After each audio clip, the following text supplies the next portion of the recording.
Hello everyone, today is Christmas Day at kagagaling ko lang po kanina sa simbahan and usually kadalasan I used to go to church during Christmas vigil. Kaya lang ngayon medyo masama ang aking pakiramdam at kailangan kong magstay sa bahay. So I decided that probably I will fulfill my church obligation on Christmas Day. So I just came from church and I attended the evening mass, but it is still the Christmas it is still the mass for the solemnity of Christmas Day. You know, sa simbahan may dalawang napakahalagang liturgy na usually kinagawian ko na ito ay aking sinusubaybayan. Ito po yung Christmas Day at saka yung New Year's Day at saka yung Easter liturgy, sapagkat may dalawang uri ng Pasko sa simbahan. Yung Pasko ng kapanganakan ni Kristo na sineselebrate natin na 25 ng December at yung Easter Sunday na tinatawag natin na Easter Vigil. Yun ang dalawang uri ng Pasko sa simbahan. Although yung Easter Vigil ang pinaka-solemn sa lahat, sapagkat yun ay nandoon yung tinatawag natin na Triduum, yung tatlong uri ng liturgy.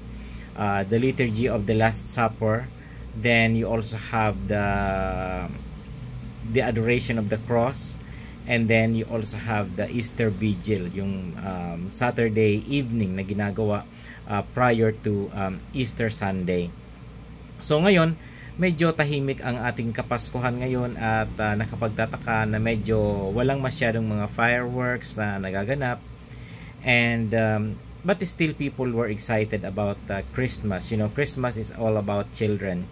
At nagtataka rin po ako kasi kaunti lang ngayon ang mga bata na namamasko, and I don't know the reason why.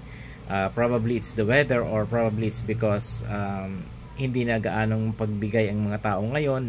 Siguro dahil sa kahirapan sa buhay, maraming limitasyon ang mga tao ngayon, but eventually I hope that things will become better and we'll be able to get back again with our Christmas traditions, because you know, this is the only time that we can make ourselves happy and we can make also other people happy by gift giving. And at the same time, through this gift giving, we are always reminded of the great gift that God has given to us, which is Jesus Christ our Lord. And today in the gospel, we hear the reading of the first chapter of the gospel according to Saint John, wherein it says that before everything began, there was the Word, and the Word was with God, and the Word was God.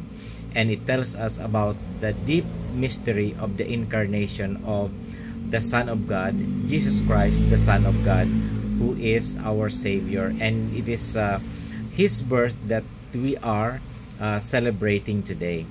Alam niyo, may mga tao nakikipagdebate kung talaga bang December 25 ba ang exact na kapanganakan ng Panginoon.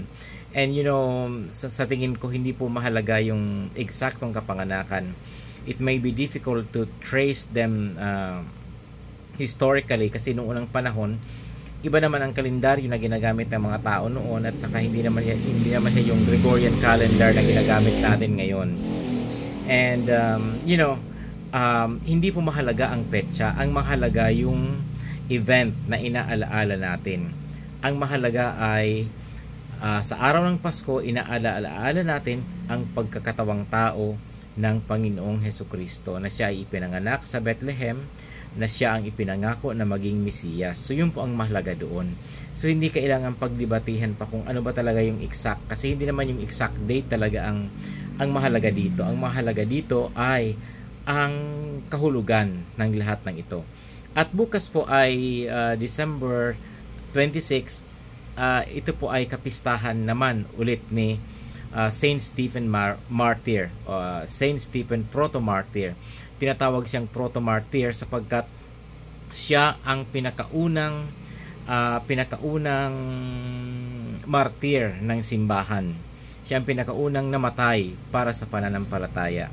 At bukas po ay gagawa ako ng vlog or content at itatalakay natin itong tungkol sa kasaysayan ni Saint Stephen Martyr at ano ang kahulugan niya sa buhay natin bilang mga Kristiyano at anong mahalagang ehemplo ang makukuha natin sa kanya.